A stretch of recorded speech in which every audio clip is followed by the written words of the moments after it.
Welcome back, denizens of the night, to V-Rising. After progressing past the Dunley farmlands, the next two zones are something you might juggle between. The Cursed Forest is where you'll find everything you need for the Tier 3 armor set, Dawnthorn, while the Silverlight Hills is where you'll find silver, gold, and lots of schematics that you'll need to unlock all the upgrades for Tier 3. Today, we're going to look at 4 of the bosses that can be found in the Cursed Forest. There's technically 6 bosses in this zone, but Knight Marshal Styx the Sunderer and Gore Crusher the Behemoth are among some of the toughest bosses in this game, and deserve their own video guide to themselves. Ungora the Spider Queen is located in the Spider Cave. It's a large area to the northeast, you can't miss it. The first thing you'll notice is several cocoons around the arena. When destroyed, they may spawn tiny spiderlings. If this fight is difficult because of them, you can destroy them in advance. For this encounter, I recommend Ward of the Damned, Purgatory for healing, and the Heart Strike Ultimate if you get overwhelmed by spiders. The most common ability Ungora uses is to spit waves of spider venom. These are fairly easy to dodge, but they will destroy the cocoons they hit. It can also shoot a single thread at you, pulling you in for a melee attack.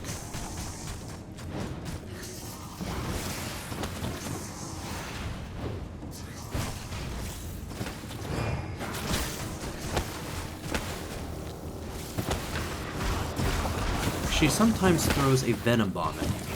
When those land, it explodes and launches another 6 more smaller venom bombs in random directions. These bombs will leave poison clouds in the area.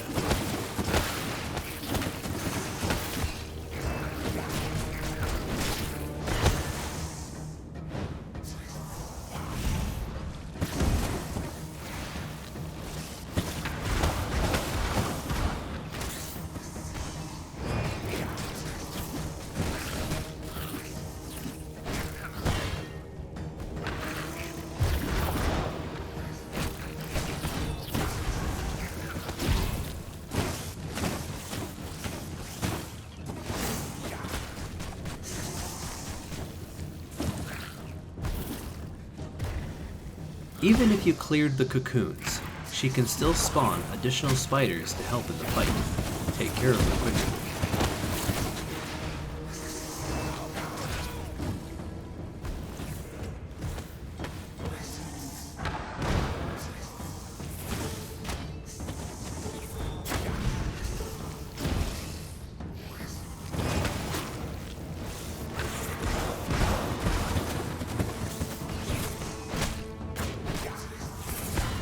If you see a large red circle, the Spider Queen is about to jump. This might look scary, but it doesn't hurt all that much. Use your dash to evade it.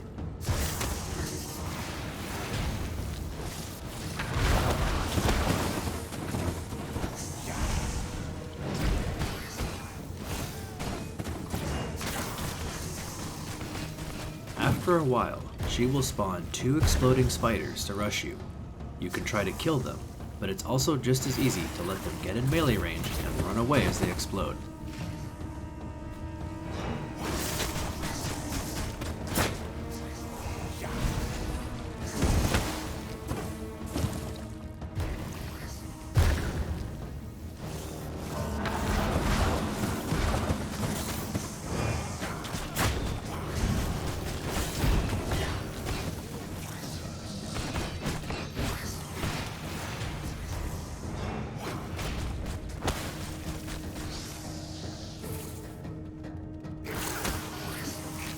One last ability you might not see often is she launches a large but slow projectile. When it explodes, it places a web on the floor. It's incredibly hard to walk on this, so be careful not to be caught off guard by it.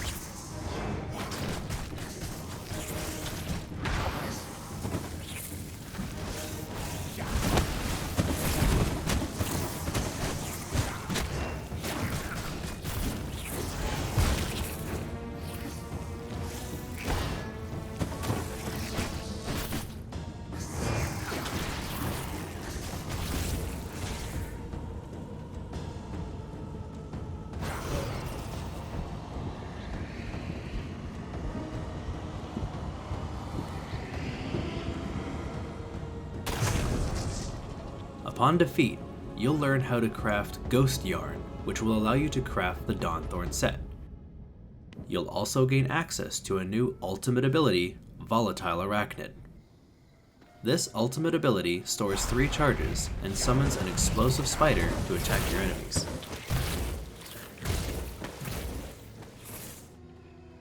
Foulrot the Soultaker is located in the ancient village to the southeast.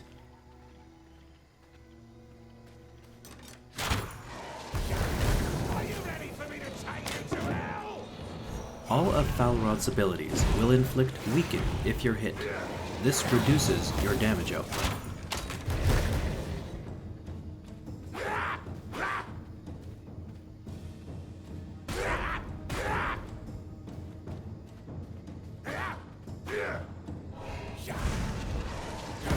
Aside from his basic 2-swing slash, he also has a counterattack ability. If you hit him while he's counterattacking, he'll turn invisible, then reappear on top of you and slash you. You'll have to dash to avoid this, but it's easier just to wait for his counterattack to end.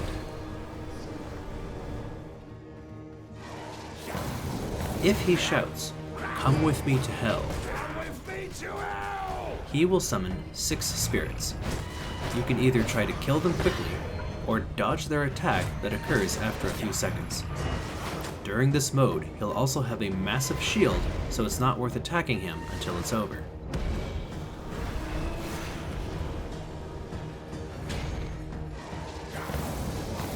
If he shouts, "Time to take the reins," he'll stealth for a bit, then slash at you when he reveals himself.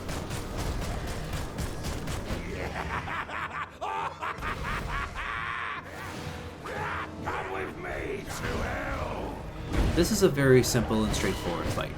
Since both Foulrot and his spirits are often stationary, I recommend using the scythe for this fight.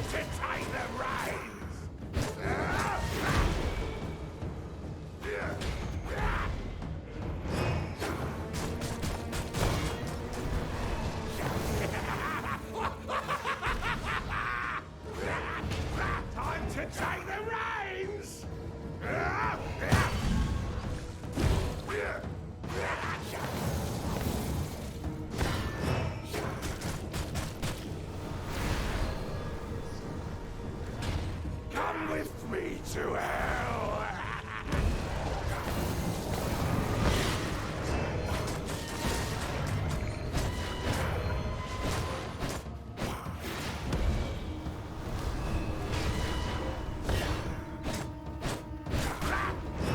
Time to take the reins!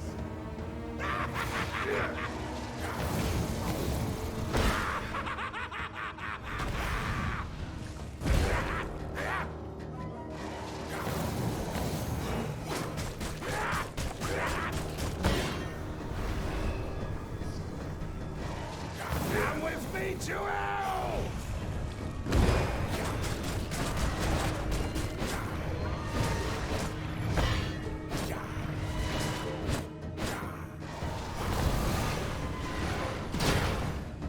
Time to take the rein! Why kill me? My head won't even fit you.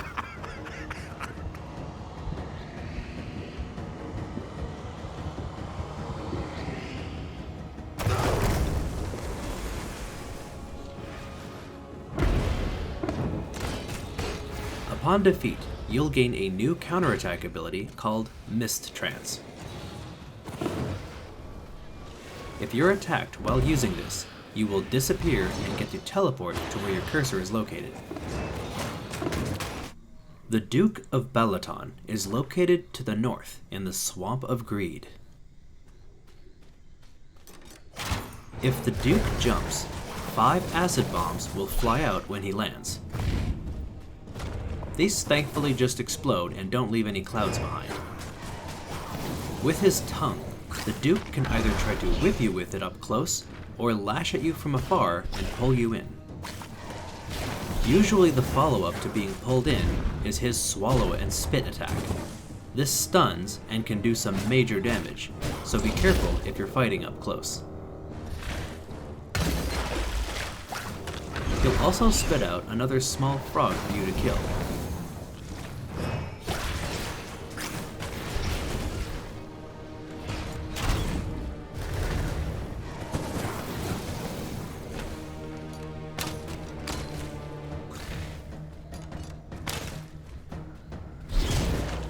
After some damage, it will spit into the air several acid bombs. This covers most of the arena, so watch out.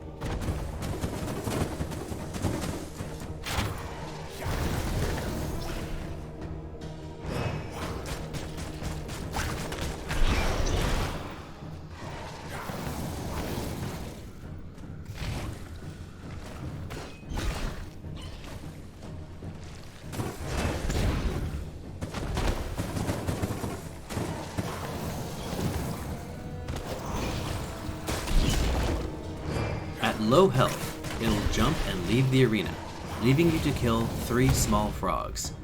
Focus them down quickly before he lands, otherwise you'll be fighting a lot of enemies. If they're lined up, Heart Strike and other ultimates can make quick work of them.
Upon defeat, you'll gain the ability to turn into a frog.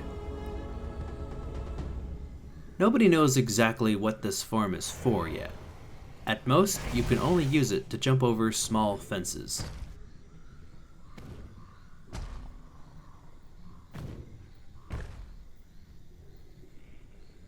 Last on our list for today is Matka the Curse Weaver. She is located to the northwest in the Nest of the Curse Weaver. There are a lot of spells and projectiles during this fight. You may have to re-watch this a few times in order to understand all of her abilities. I also highly recommend using Purgatory, since you might take a lot of damage in this. If you see her summon a spell that crawls along the ground, avoid these at all costs. If you're hit, 3 additional trios of explosions will be summoned near your location. One of her regular attacks is to summon 3 large explosions under your feet. As long as you're moving, you can avoid these. If you're hit, you'll be slowed, which makes it incredibly difficult to evade anything else.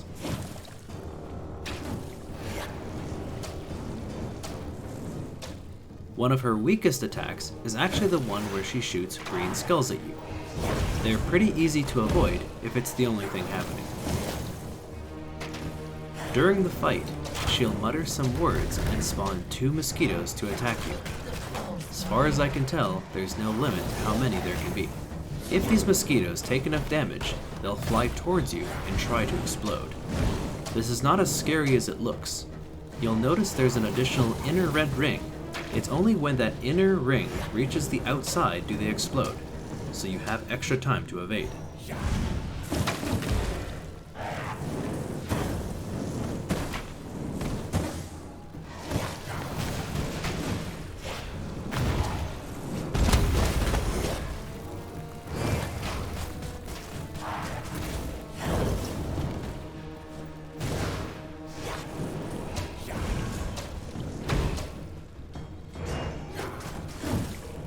If she shouts, "Rains of the world, sing."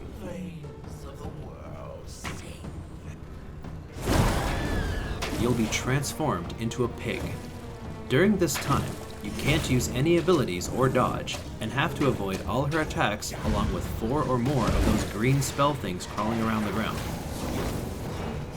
The best advice I can give for this fight is to always keep moving. As long as you can see her spells coming, you should be able to avoid most of her attacks.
If you thought she had enough going on, she has one more ability.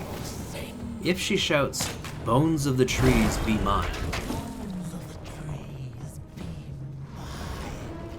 she'll turn invincible and spawn 5 mosquitoes that will try to explode on you right away. Using the clone left behind after dashing can be useful against these.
Upon defeat, you'll gain the ability Unstable Mosquito.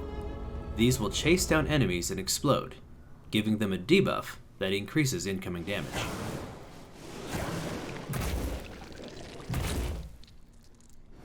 Even though Knight Marshal Styx the Sunderer roams these roads, so too do a lot of other creatures.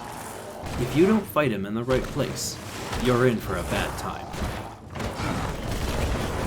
For now, We'll deal with him later. Despite only defeating 4 bosses in the Cursed Forest, you can see that each of them can present some pretty tough challenges. Matka the Curse Weaver was also much higher level than me, and as usual, I was giving myself a challenge for this video. For yourself, you may want to upgrade your gear until you're at least her level before trying to fight her. Getting caught in a single one of those toxic explosions could start a chain reaction that could kill you instantly. Now that we've cleared most of the Cursed Forests and have some improved armor, it's time to move on to the last zone, the Silverlight Hills. Until then, bloodsuckers, good night.